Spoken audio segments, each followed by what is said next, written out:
tunes. I like these lights. Okay. Right? I know, they're pretty epic. Hey everyone, thank you so much for joining us today. My name is Matthias, and this is Ellie, but we're not important, so we're going to do as little talking as possible. We're joined by three amazing creators today who are here to share their story and tell you a little bit about how they become so popular on YouTube. And I'm going to turn it over to them right away. So why don't you give us your name, your YouTube channel, and even tell us, don't be humble, tell us a little bit about how many subscribers you have. I'm Brent Rivera. My YouTube channel is Mr. Brent98 or Brent Rivera, and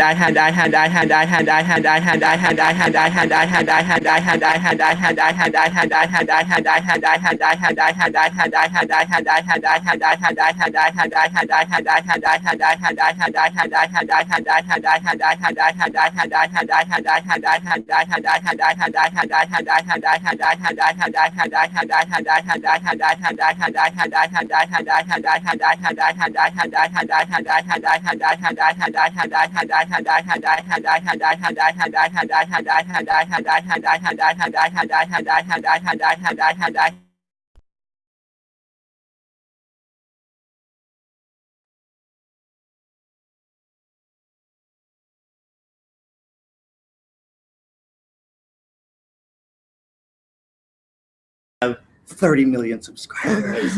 Me and PewDiePie are like this. No, I have 3 million. I've been on YouTube since like the year it came out. I talk about my life. I used to work for Disney, cheating in high school, all that fun stuff. Pretty much a lot of personal stuff. I treat my subscribers like my inner circle of friends. So the stories I tell on YouTube is pretty much the stuff that I would tell my inner circle of friends. Yeah, we've had the awesome opportunity of hanging out with them in person, so we've heard their story. But I'd like you guys all today to share a little bit about how you got started on YouTube with this audience, and then how you ended up to where you are today. So Cassandra, I guess we can start with you. Yeah, you know, for me, my mom was always a tomboy, so she never understood makeup.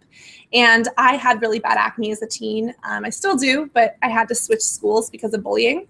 And throughout that time, you know, really low self-esteem to the point that I didn't have friends. I couldn't leave my house.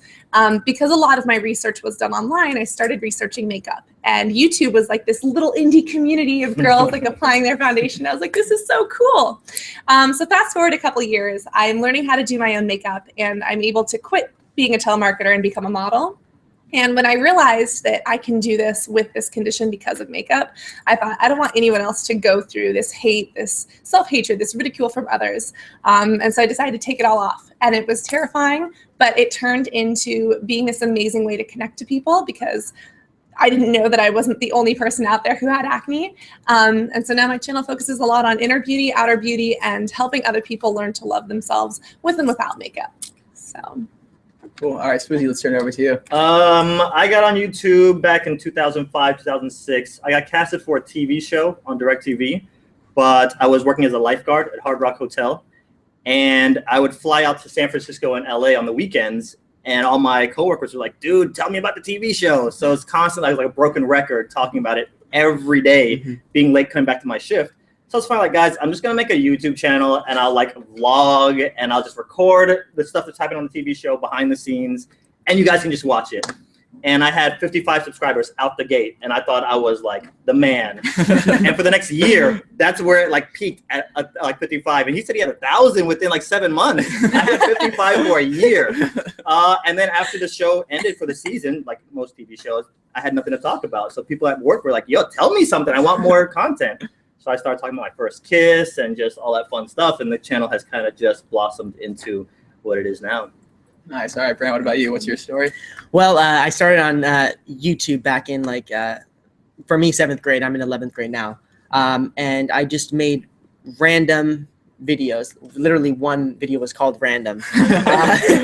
And so you can imagine how random it was. And they weren't very good. You know, I started off a little bit shaky. Like, you know, my brother helped me out a little bit too. I didn't have the best camera either. But within 7 months, I got, I think, almost 1,000 subscribers. So I hit that, and that was pretty amazing. But so then after that, I went to Twitter and went to Instagram, and I kind of spread out the whole thing. That really helped me boost my YouTube channel too. So then from there, I think I got around 70,000 subscribers within the next year and a half. And then when Vine came out, I jumped on that train, and I started making Vines, and I made them pretty much almost every day for a long time.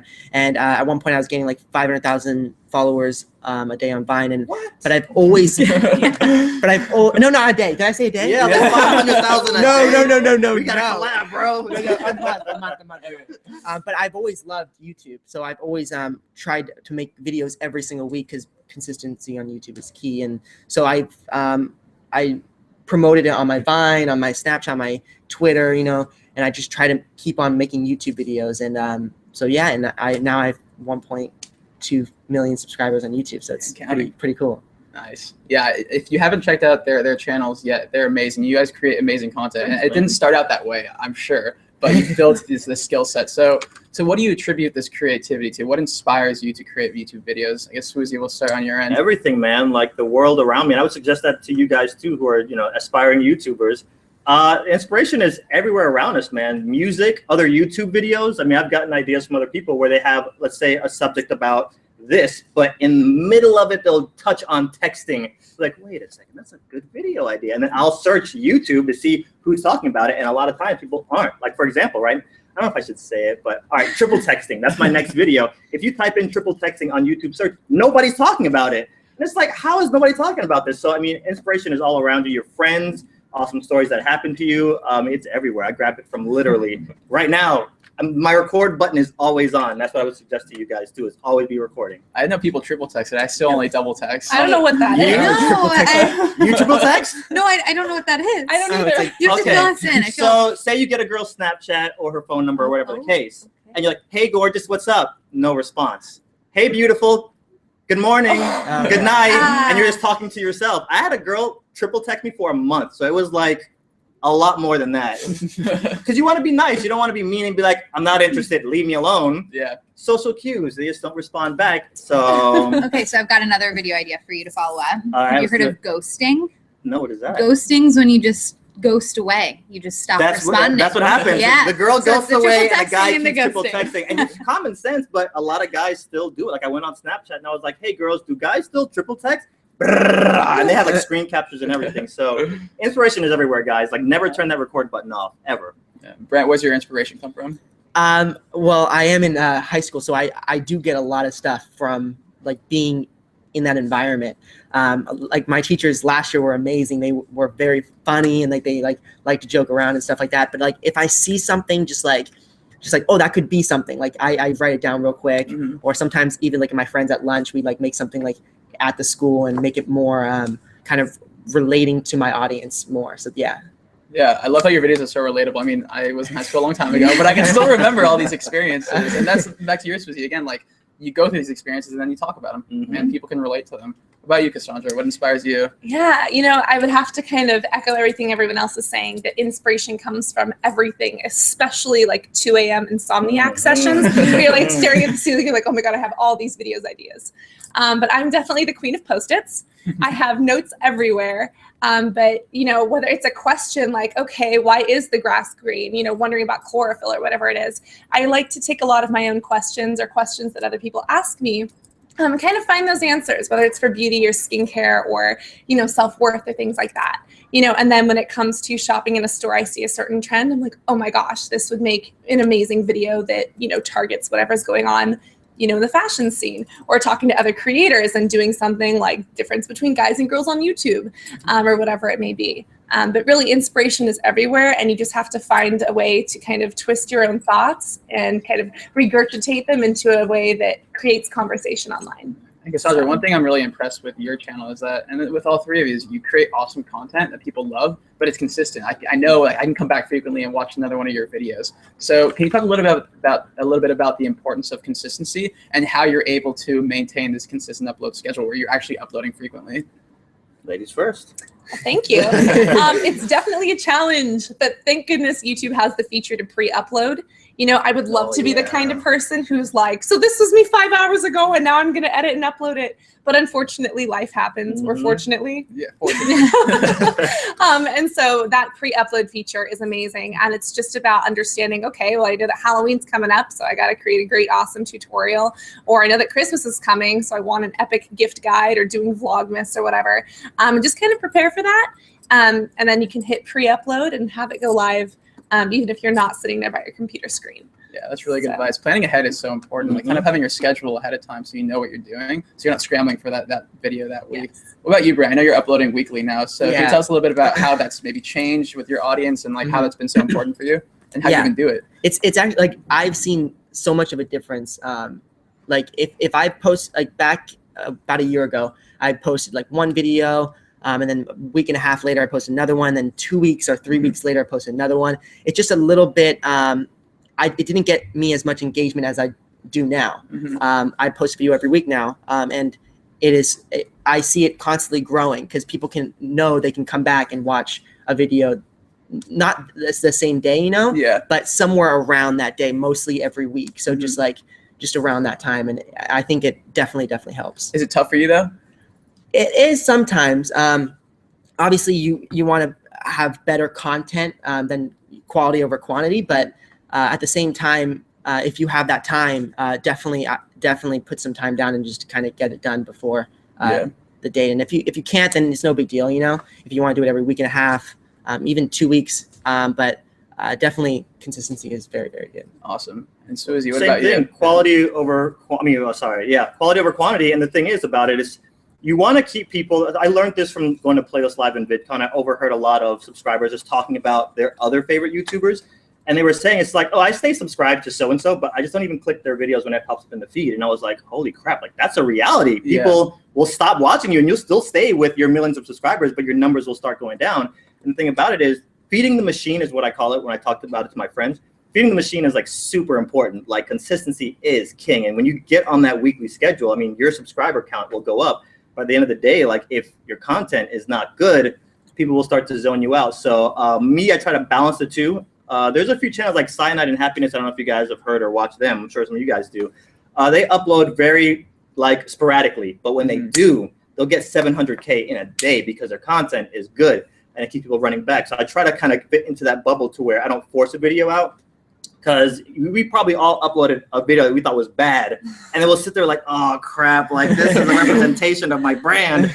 And it's like, I don't like that feeling. So half the time I will get midway through the process and just abort and just rip up the paper and start fresh.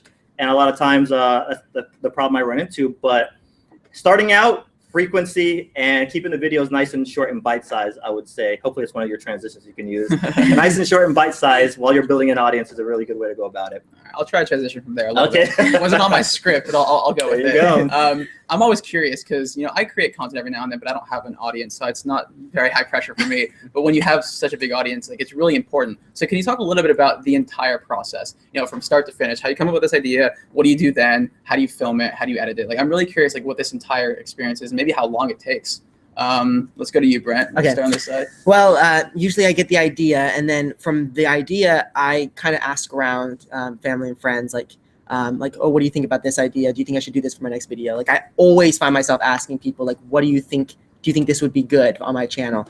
And then once I get kind of more people's approval on the video, then I would make the video. The process of making the video for me, usually if a parent, one of my parents is around the house, they would film it for me. If not, my brother. If not, I'll get my friend too. But I just film it. And I like to film my videos like a good 3 days before I post them, just so I have time to kind of just go over it. And if I need anything else, if something doesn't seem right, I can take it out and put something else in. And I just edit it. And usually I edit it, but sometimes my brother actually does edit it. He's home from college in the summer, so he does that for me sometimes, which is a big help. Yeah. And then I post it, and after posting it, I just kind of keep an eye on it for the first hour. I think everyone kind of keeps an eye on their video, but and I just kind of hope it does well with and I try and promote it on Twitter as much as possible and DM my followers for kind of promoting my video and helping me do that. Nice. Let's just go down the line. Cassandra, you're next. Awesome. When it comes to me, I definitely try to sit there and schedule things out and say, this is what I'm going to talk about. And half the time that fails.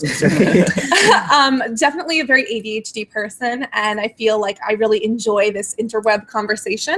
So a lot of times I'll sit down with an idea and I'll think, okay, what are my main questions or my main focal points, and I'll kind of have these bullet points in my brain, and then I'll talk from there. And if it's a more sciencey video that has to do with skin, I'll do some research and definitely have that more ironed out. Or if it's like a cinematic experience, obviously with different shots and different views of an outfit, I'll plan that out. But a lot of the time it's just, these are my ideas, these are the points I want to hit and talk about, say what I know or what I think I know, and then of course ask for people's feedback. When it comes to editing, editing is like the arch nemesis of every creator, especially if you have a laptop that's constantly crashing. You edit on your laptop? Don't judge me. I was there. I know that struggle. That's why I'm like, holy crap. Yeah, so I travel a lot for work as well. Okay. And so I'm like, okay, I have my desktop with Final Cut. Life is great, but I'm only home 3 days out of the month in some situations. And so being on the go definitely creates a challenge. But I think that, you know, for any creator, learning to see editing as a challenge and your friend as an opportunity to learn could turn it from that as opposed to a chore. So that's what I'm in the process of doing. But then I upload. A lot of times it's scheduled, but I will still sit there on my phone or on my computer and be like, okay, are you guys like happy? Like, let's talk about this. You know, and just make sure that it's like a positive, safe community where people can share their opinions, share their differences, and really be a part of that conversation in the comments. I think that's really important for engagement. And I think it's really important, you know, we do this because we love what we do. And we love our audience. And I love talking to people like they're my friends, and I want to hear what they have to say. So comments are great. Awesome. But how about you? I have an idea board, dry erase board, and Post-its as well. So I basically, after I finish a video, I'll go like, let's go with this, this, and this. And I'll have those three like fight out gladiator style. Like, which of these ideas is going to win? And then I start bullet pointing, and then I go in my booth, I record my audio, and then I start drawing, and then I'll redo everything, and I'll sit in front of the camera and say what I have to say about that. But the drawing and the editing for me takes the longest part. I'll upload, and I mean, I think it's really important as a content creator to know what your audience wants. Yeah. I'm having a lot of meetings now that I've moved to LA with like producers and stuff, and they're telling me like, we have no idea what people want to see in the movies. And I'm like, how are you? Your movie costs $100 million to make. Like my video cost me $10 to make, and I have to have an idea. But have an idea what your audience wants, so that way you can deliver it to them before they even know. And then I'll upload, and I will obsess over it. I'll sit there with like 8 computers, like refresh, check this, check that. What are they saying over here? But I try to push the envelope. I think this might be coming up in one of your questions, hopefully. I don't like to do the same thing that I've seen 100 times before. I want to give people something like a breath of fresh air. So I'll push the envelope a little bit. Like I had a video where I talked about bullying, and as I was going through the creative, I was like, I don't want to tell him exactly what happened because it was kind of brutal. But I'm like, you know, I'm not going to pull any punches. Like he took the guy's head and started slamming it into the wall. Like that's what happened. So I try to even give it a comedic spin, and I'll watch the comments just for that. Because one thing I will say, if the people realize that your comment section is not being sheriffed or policed, the trolls will go crazy. So we have to watch our comments afterwards. And I'll do that for about a day or two. And then the whole process starts all over again. I'm gonna take your lead on this transition. Okay.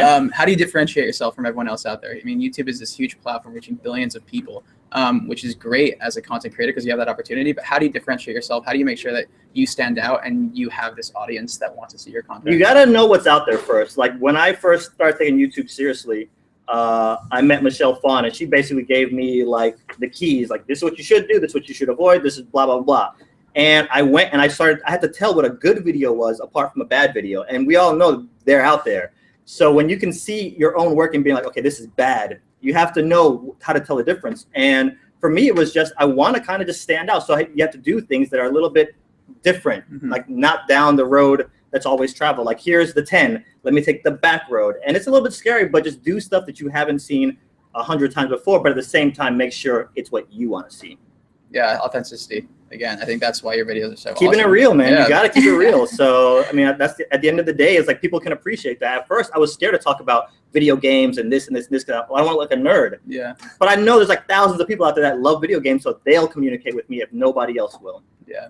Cassandra, what about you? There are tons of beauty creators out there. Why do you think you're different, and why do you think you've been able to kind of establish this audience on your own? Yeah, for me, I definitely think it stems from passion.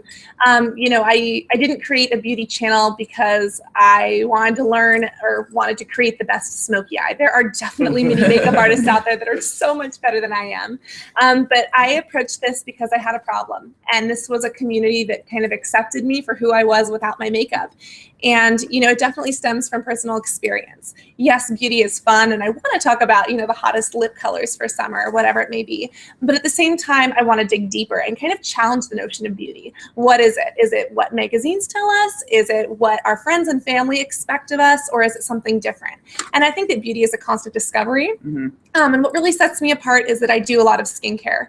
It's something that's been very personal to me. And it's a way I connect with a lot of people because, you know, a lot of people don't want to talk about the fact that sometimes our armpit hair gets long, or sometimes we do have these bad breakouts, but they're facts of life. And I know that I felt really down and ashamed about a lot of these things. And it wasn't until I opened up that I realized I have a passion for this, for creating. I have a passion to talk to others. And this is a great way to help other people, as well as making myself feel like a successful, contributing member of society. So definitely passion, personal experience, you know, and just being able to love what you do. I think that that's really important, because if we didn't enjoy it, what's the use in doing it? Exactly. Yeah, and Brent, you've been able to stand out and really develop this audience on your own. What do you think has been the most important factor for you? For me, there's a huge teenage audience out there, and not a lot of people, you know, do like how do they feel like in school? Like what do they do? You know, I try and relate to them as much as possible. Like what I go through, like I will just say that in a Vine, and I'll be like, "This is it," like, and they're like, "Yes." Yeah. You know, so, but like, you know, I just try and make it as fun as possible too, because I love doing it. And you know, I love making people laugh and making people kind of have a good time, kind of feel good, you know, video too. Yeah. So I just, you know, that's kind of like what it is. Yeah. Ellie, it seems like they're talking about all of our 10 fundamentals. Consistency, I know, you guys are just setting this up for us. I know, it's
just get out there and start playing in the pool. Like you can self-teach. Like these guys all self-taught themselves. All the people that you watch probably all self-taught themselves. So just get out there and start swimming. I will beg to differ on that. Okay. Editing is like the arch nemesis.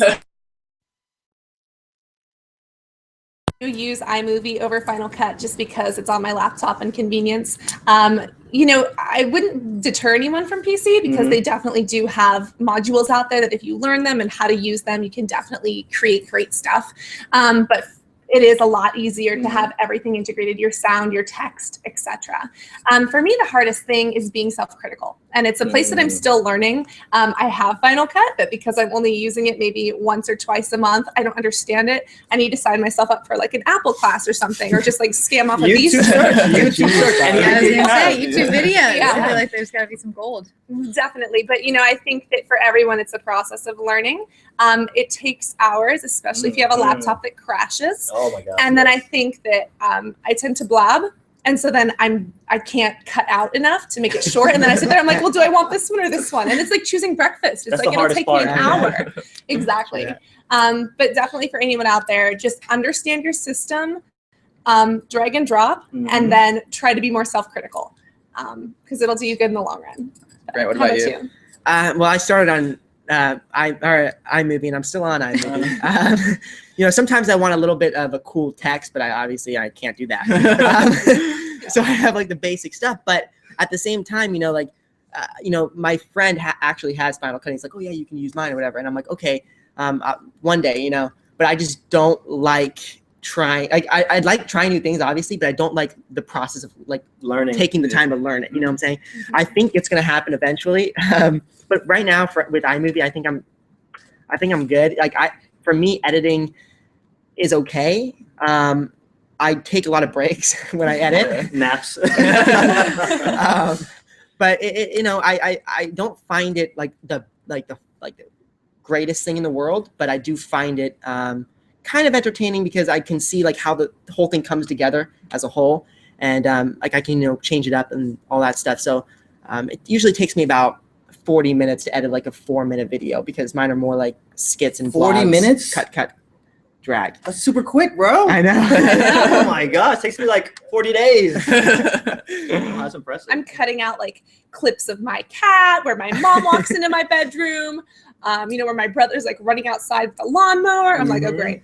The lawnmower situation. Can we talk about that? Oh, I hate that. Every Or time, airplanes. airplane, helicopters, you know, high-speed chase, right when I'm doing a video blog of all the hours. But yeah, no, the lawnmower, every time they know when I sit down to record, I have to sit there like, really? Like, there's so much behind the scenes of me cutting out like reallys for now.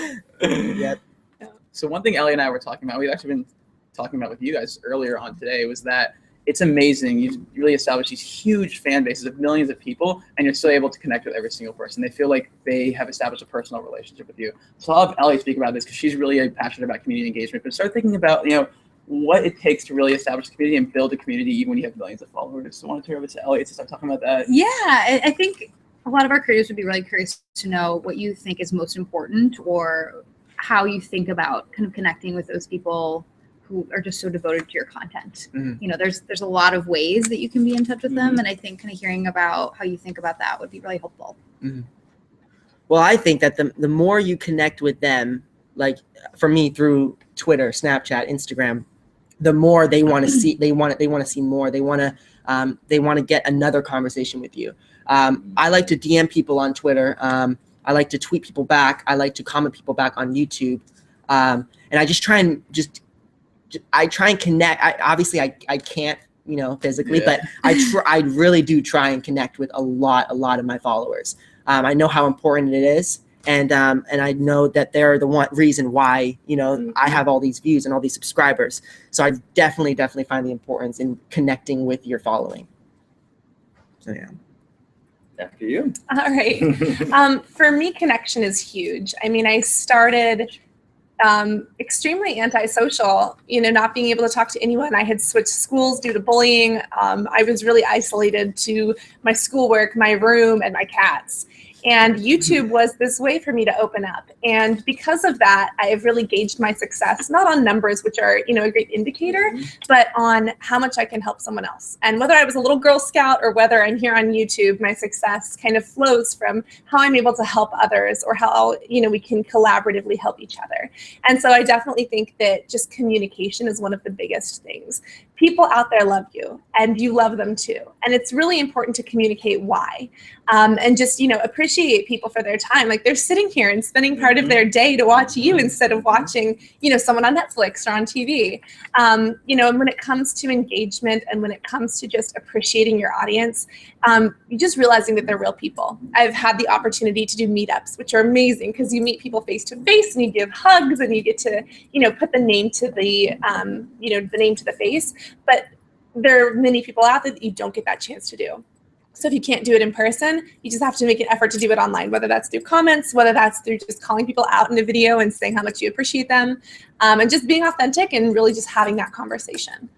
But I mean, I'll always be like a fan of YouTube. Like, I'm always just watching. So I'm an audience member first. So I get that. And I remember when I was starting out, just watching like the big dogs, like the Lonely Girls. I don't know if you guys ever watched. Yeah. Lonely Girl 15? Yes. Something, yes. So I would watch her, and it's just, I would message her, and I would send like videos out to get like a video response. Back in the day, you could do that. And she accepted my video response, and I was like, and like that feeling that I got, I was like, I want to someday give that to people. And even still, like working at Hard Rock Hotel as a lifeguard, we had a lot of celebrities that I got to meet that would come out to the pool, and some of them would literally come out there and just be like, okay, listen, I don't want to talk to any fans. You see anybody walking over my cabana, turn them around, and it's just like, bro, the reason you're here with your whole entourage is because of these fans. Like, I get you want to, have some quiet time, but there's 30 people on the pool deck. Let's just say you sign every autograph out here, you're back to relaxing, like they're on with life. And I think nowadays, lovers of your work are so conditioned to not harass you. Like, I'm sure when you guys get stopped on the streets, they're not like, hey, let's just sit down and eat together at Chipotle. Like, they're like, picture, boom, on with life. Like, they're very respectful of your time. So I think just that communication and just like engaging, because at the end of the day, they're your boss. And with YouTube, it works so organically to where it starts slow. It's not boom, you have 1 million subscribers out the gate, to where you can interact with, okay, this is Teresa, this is Dane, and you know their faces, know their names, and talk back to them. So I mean, I will always forever be in my comment sections replying back, and you get that freak out moment, like, holy crap, Swoozie, you have 3 million subscribers. Why are you talking to me? It's like, because you're my bro. Like, you give me your time, and like that's something you can't get back. We can get more money. We can get more of this, we can get more of that, but you give me your time, like that's huge. So I will always stop what I'm doing, put down my fork at Chipotle and take a picture, because that kind of communication, like I met J.J. Abrams, and the dude was the coolest celebrity I've ever met in my life. And nowadays people with Twitter and Instagram, they're all microphones. So you have a bad engagement with one of your fans, they jump on Twitter, look at James Franco.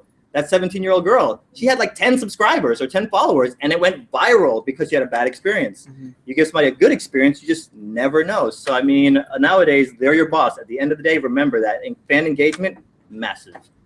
And Swoozie, you kind of just touched on this, but I'm curious for both you, Cassandra, and you, Brent, lessons that you've learned from interacting with your fans, whether it's been in person and a bad experience, or whether it's been kind of through comments or DMs. This is a cool kid to say, apparently. Slide your DMs. Yeah, kind of like some of the lessons that you've really taken away from your community. I just, I took away that if I was going to meet my favorite YouTuber or movie star artist, I would want them to be as happy as I am meeting them. So I'm always, when I meet you guys, I love it. I really do. Like, I truly enjoy just kind of engaging and like talking about like, you watch my videos, like what? Like, we talk whatever. But yeah, like, it's crazy and like all that stuff. So yeah.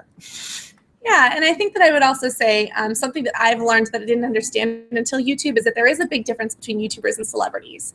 And I just feel this, as a viewer of other YouTube videos or as a watcher of movies or entertainment, celebrities are untouchable. They have their personal cabana, whatever. And I think that what's great is that what sets these guys and other YouTubers apart is that we're talking about real issues. We are real people with real time, and we open up that personal, vulnerable side of ourselves, but we're not this untouchable thing. And one of the biggest lessons that I've learned from the YouTube community is that I'm not alone. I've dealt with a lot of things personally, whether it be self-image, whether it be skincare, and acne, whether it just be cyberbullying or judgment from myself or from others. And being able to talk about it in a safe community and being able to reach out to someone else and realize that, oh my God, I'm not alone. you would never know that you're not alone until you talk about it. So I think that that's been one of the most powerful things for me from the YouTube community, is understanding that this is not just a production, but this is a humanity experiment. And it's constantly changing, and it's extremely inspiring along the way. That's good. So. I mean, I think the thing too is we break that fourth wall, and I think that is huge. I mean, you go to VidCon and you look at the people who had the most pandemonium are all content creators that break that fourth wall and talk directly to you like we're your friends. I mean, look at Pitbull and Rihanna. These guys have been in movies. They do this stuff. They tweet like, hey, go buy my album. These guys are in a movie like, hey, I'm in this movie. People will rush to the theaters because they feel like that's my friend in a movie. And I think that connection is huge. Like, I mean, I don't know how many more meetings we have today, so you guys might hear the story again. Disney invited me out for a private like tour of the park with the Harry Potter cast. And we were there, and they gave me the full breakdown before, like, listen, Swoozie, if fans come up to them, don't try to stop them, don't talk to them, let them handle themselves. I'm like, okay. They bring the cast out, we're walking through the park, and people are like, oh my God, Swoozie! And they run up to me, and then they're like, wait, what do you do again? So like all the girlfriends of the cast were like teasing them, like, we've been here for five.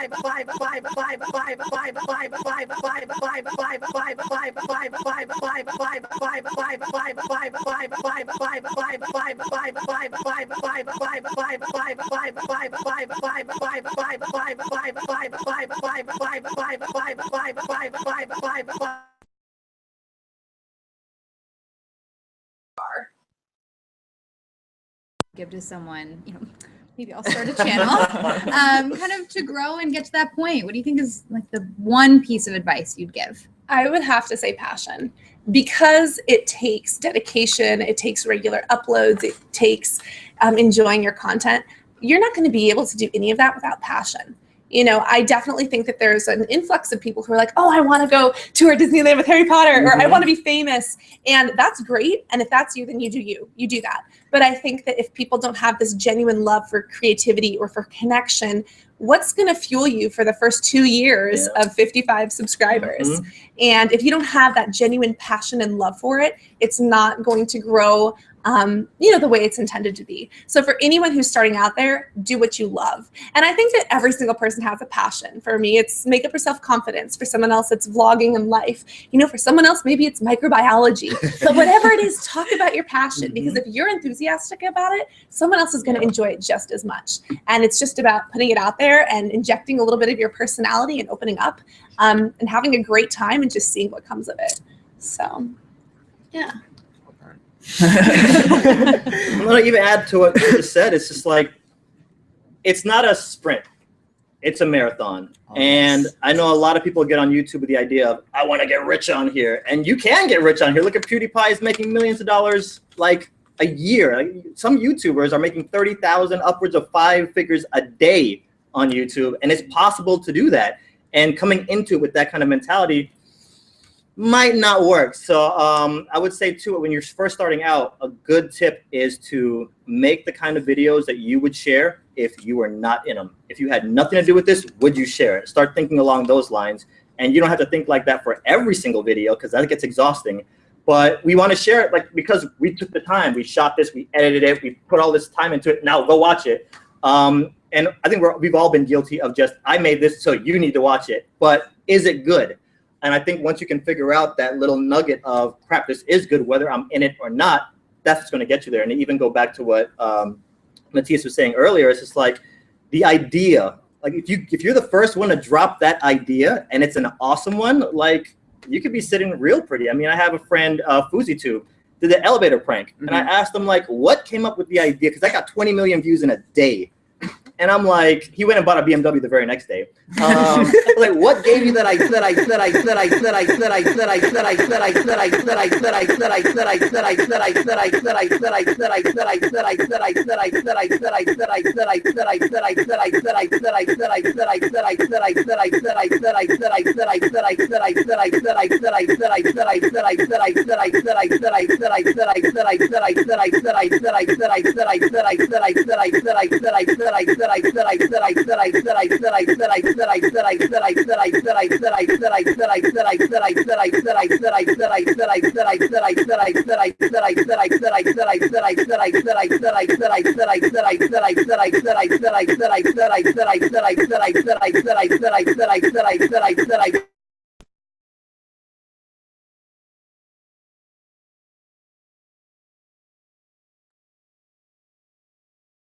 So we're getting questions right now. That's why I have my phone out. We have Nice. questions for the audience. So I'm receiving them right now. I'm very tech savvy, I know.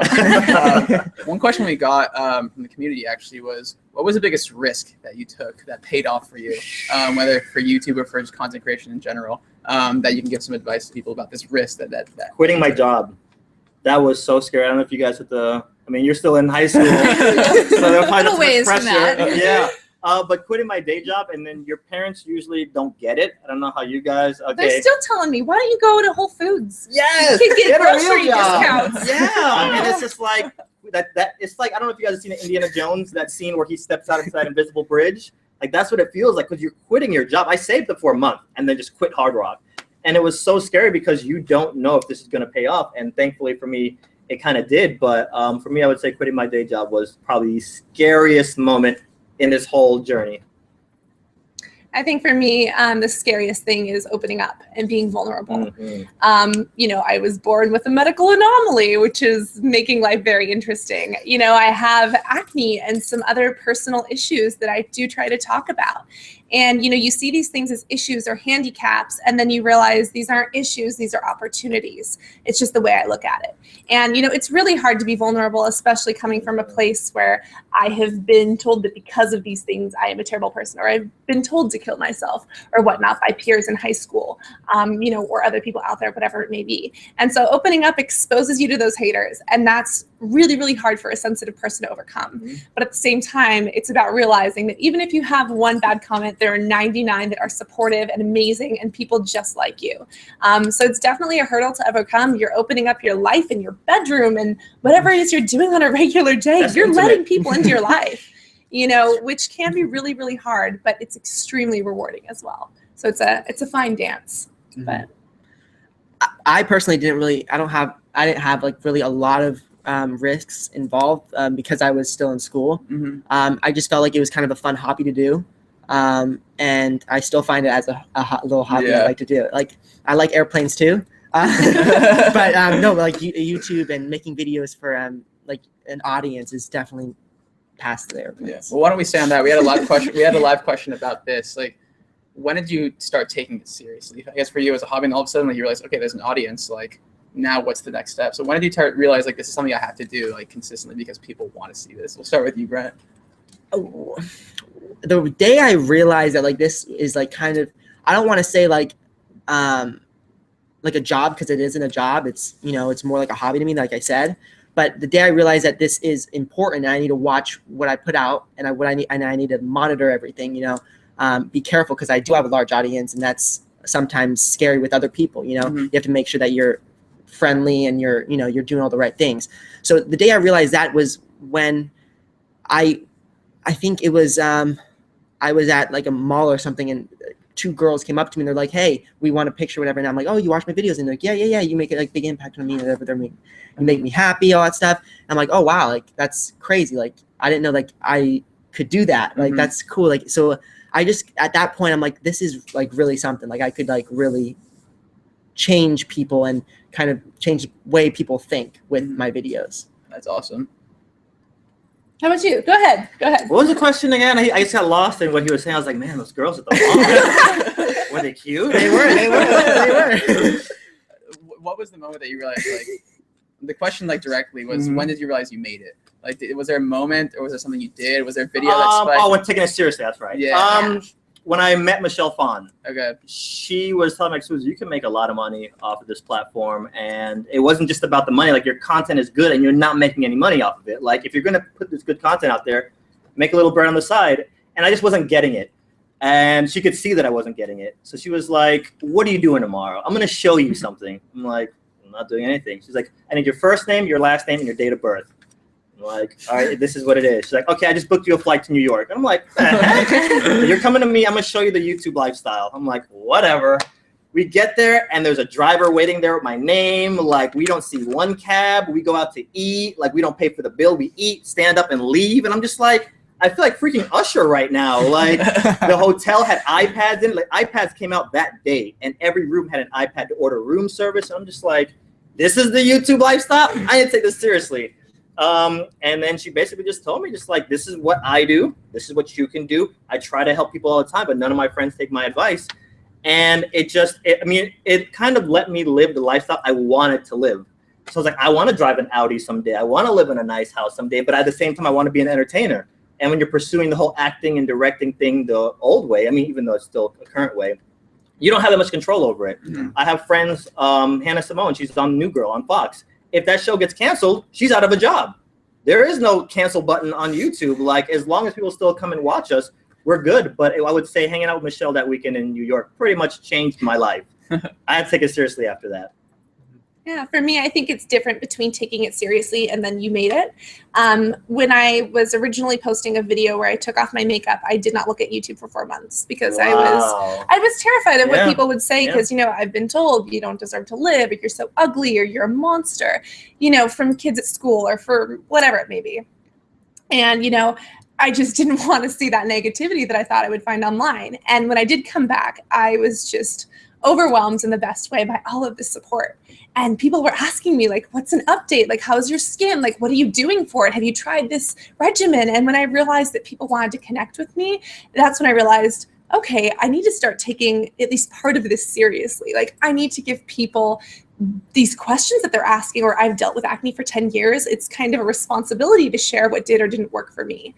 You know, and then I was called by Good Morning America, and I was like, what's Robin Roberts? Like, and that's really when things solidified. When I, you know, went to New York and I was speaking on TV, I was like, wait, people care about this? This isn't just because I'm a model, or this isn't because I'm doing philanthropy or nonprofit work.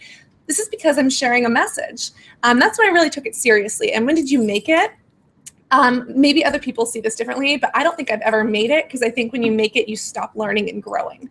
I think that it's constantly a process of self-improvement, of involvement, of change. And so making it makes it sound like there is a definite end. And I don't know, at least for me, there is no end. It's a constant process of collaborating and learning and experiencing. And I never want to put a lid on that. So that's a great definition of making it, because I was about to say,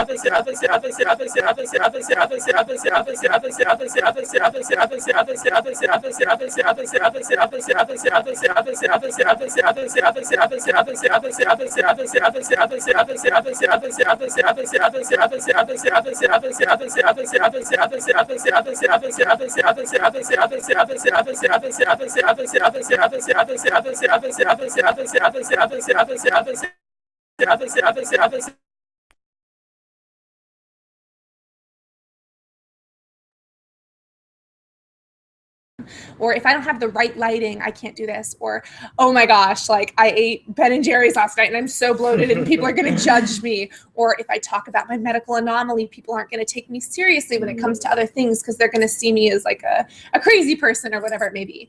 And just realizing that you are your own worst critic. And just because some hair is out of place or because you got spinach up in your teeth does not mean that you should, I guess, kind of rob people of the message that you would want to tell them. And yes, you could film it on a different day, but if it's a sensitive topic, just kind of understanding that you're your own worst critic. Don't let you hold yourself back.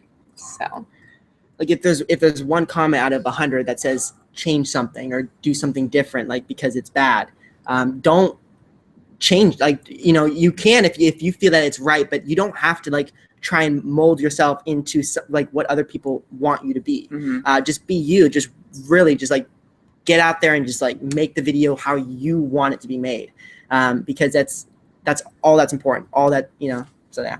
Yeah, I mean, once you get comments, like the hater comments are almost indicate that you've done something right too, because there's like people care about you and they're interested. So I love hearing about how people handle the hater comments. But Swoozie, do you have this like magical answer now? I wouldn't change too much, because I mean, for me, it was a learning process. If anything, if I had to go back a few years, I'd tell myself, there was one time I made an entire video and I got halfway through the editing and realized I had the stickers on the shirt from when I bought it saying MMM Media. I would tell myself to take the sticker off because I had to redo the entire video. But yeah, other than that, I wouldn't really change anything, because I mean, it's been a learning process. But I will say save often, because I don't know if you guys have lost, because you said stuff crashes a lot on your save often when you're editing, because my Confessions of a Disney Employee, the first one, I got done and it crashed and I lost it. Like the hard drive, everything on my computer, gone. So when the video that's up online right now on YouTube is the second time I did it. And I did it originally in black and white. Nobody knows that, but yeah, that one crashed. Maybe God was like, you know what, this one is not good enough. Boom! And then I had to redo it in color. And yeah, but save often. That would be the only thing I would tell myself, and on an external hard drive. Yeah. I have a question. So kind of quick lightning round. Yes. Who's your dream collaborator? Oh! Who, if you could choose anyone? I would say that changes for me depending on things, but Hannah Hart is amazing. I don't even drink, but I love getting like vicariously drunk through my drunk kitchen. Yeah, she's epic. She's funny. I mean, who doesn't like food and like great people laughing and spilling things? I cook like that when I'm not drunk because I don't drink. But I think that she's amazing, and I think that she should do like a my drunk makeup tutorial, but then like involve food and then like I don't know. There's just that would be like a dream. Let's pitch it at VidCon. Awesome.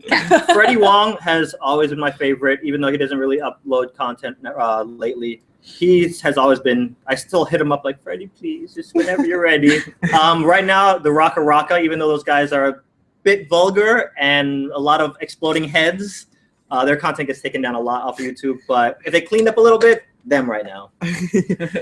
I like I used to really like Charlie Is So Cool Like, and I like Dan Is Not on Fire and all those guys, like Alfie and people. So they would probably be like number one on my list, like to collab with.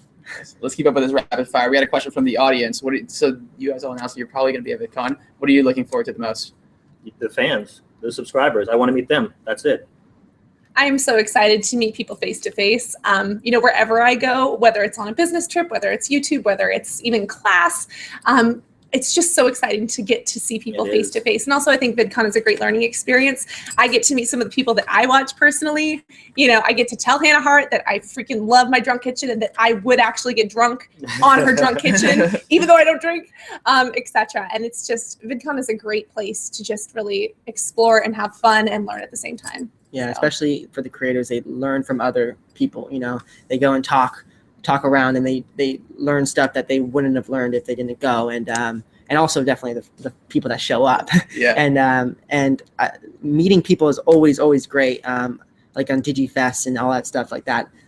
Meet and greets, just always like, I really do love it. Like I love just kind of talking to you guys about just random stuff, just like whatever you guys are feeling or whatever I'm feeling. And you know, I do really enjoy it. So that's what I'm kind of looking forward to. It's going to be great. It's going to be epic. 2 questions in the lightning round? If you weren't doing, well, you guys got to be quicker then. Okay, if you weren't doing YouTube, what would you be doing instead? For Lifeguarding. Brent, what would you want to do? Lifeguarding still. Probably something in nonprofit. I was studying to do skincare, and I might still be going down that path, but I realized I can do more online than prescribing pills in an office. So. I've always wanted to be like a some kind of doctor, but I don't know about that now. But like, just maybe like not dentistry. I don't like dentistry. Doctor. Maybe like a radiologist or something like that, or something like that. As a little kid, I've always wanted to be a surgeon, but now I don't. All right, so apparently we have time for one more question. So I'm going to leave it as an open-ended question. Like, any final thoughts, final words, final pieces of advice that you'd want to share with the audience here? When I go to these panels, I know it does sound like, oh my gosh, everybody should do it. It's the holy grail. Not everybody's going to make it on YouTube. I'm just going to give you guys like the hard reality. But I mean, perseverance does pay off. And I think the internet is a place to where it's not a field where you need your viewers to buy something. It's like, I can't make a lifestyle if you don't buy my t-shirt. All you need is people to watch your videos. So basically it's just cultivating people to watch what you put out. Like I said earlier, just short videos at first, videos that your friends and family want to share. There's money out here to get, guys. And if you can get paid to do something you're passionate about, it's not work. Like every day is Saturday for me. And I think these guys can probably say this, except for you, you have to go to school. Every day is Saturday for me. And you are your own boss. It's just like Team Internet is the best thing that's ever happened to me. And I would suggest to anybody else that's willing to put in the time and energy and work. Like there's so many people that are trying out there. Set yourself apart, like put in those hours, do things that other people would not do.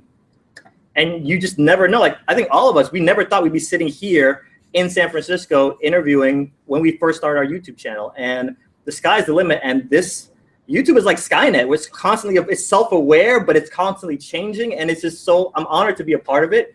It's the best thing that's ever happened to me. So I would say if you guys are interested in this whole YouTube digital end, go 100%. How about you? I think that you guys should just, whatever you're passionate about, obviously just go and just do it.